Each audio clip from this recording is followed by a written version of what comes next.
Yeah, she is. Oh, wow. A rather magnificent bush, somewhat cruelly confined to a stone pot. There's a letter P carved into the side.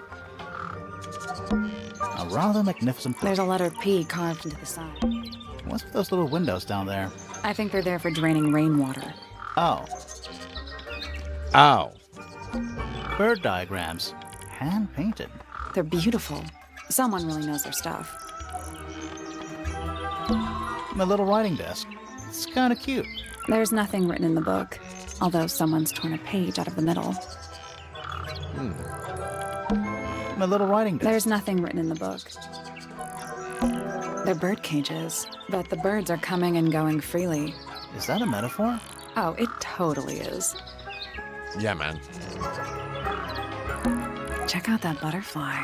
Looks evil. Wow. Nice.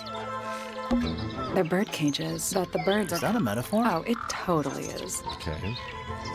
I feel like I'm standing in a giant bird cage. I feel like I'm standing in a giant... Whoa, her hands are huge. An especially fancy cage. And it's home to 3 especially fancy birds. Oh, you know what? We never looked at that one guy's telescope.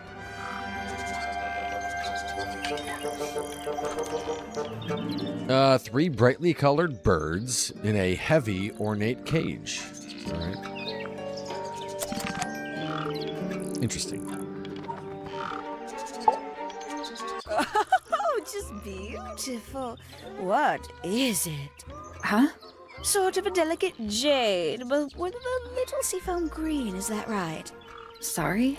Your hair, dear! Which shade do you use? It's lovely! And that shape, you're really pushing the envelope. Oh, thanks. I do what I can to offset Grimoire's beige on brown ensemble. Detectives don't need to be brightly colored. We prefer to blend into the background. Oh, you're the detective? Delightful. Penny Pointer, pleasure. Is that short for Penelope? Officially, yes, but I never can be bothered with all 4 syllables of it. Penelope sounds a little ostentatious coming out of the mouth, don't you think? Sure. Yeah. 20-something, Aquarius, love to travel, and nearly all of my friends are birds. Travel? Where to? Anywhere at all, as long as it has species worth studying. Ornithology, they call it. I call it the only thing I've ever been good at. And have you studied the birds here at Tangle Tower? But of course! Where else do you think I developed my love of the field? No matter where I go, I always find myself coming home to Tangle Tower. Because of the birds. Oh, no, because of him! Silly to admit, but I suppose I can't bear for us to be apart. Who are you talking about? Oh, don't you know? My fiancé, dear Fitz. He's not really the traveling type, you see. Fitz fellow. The very one. You're engaged to a member of the Fellow family? That's interesting.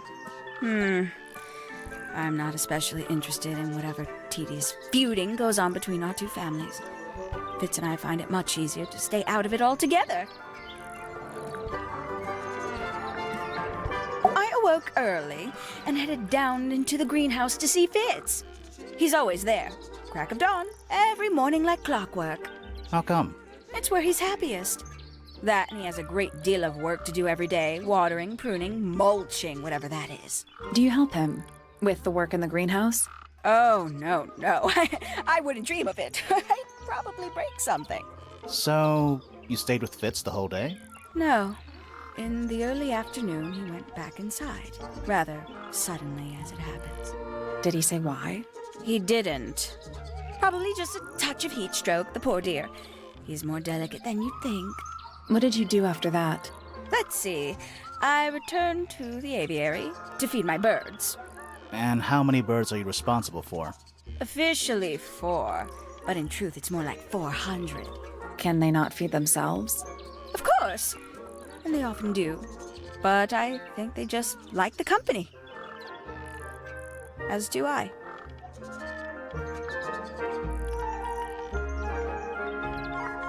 Sometime in the evening, I left the aviary and headed back towards my room.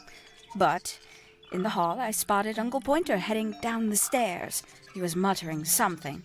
Seemed a bit upset, the poor dear. I followed him down, but the grand hall was empty by the time I got there. Empty aside from Detective Hawkshaw, who was loitering over by the library. I don't know what it was, but she looked a little lost. I inquired about the professor, and she told me he'd gone up the fellow tower. I ran up the stairs, hoping to catch up with him, but Felix appeared and blocked my path. For some reason, he was coming out of Fitz's bedroom. He looked rather lost, too. I told him I was looking for Uncle. He suggested we look up in Flora's tower room. We could see from the hallway. The door was off its hinges.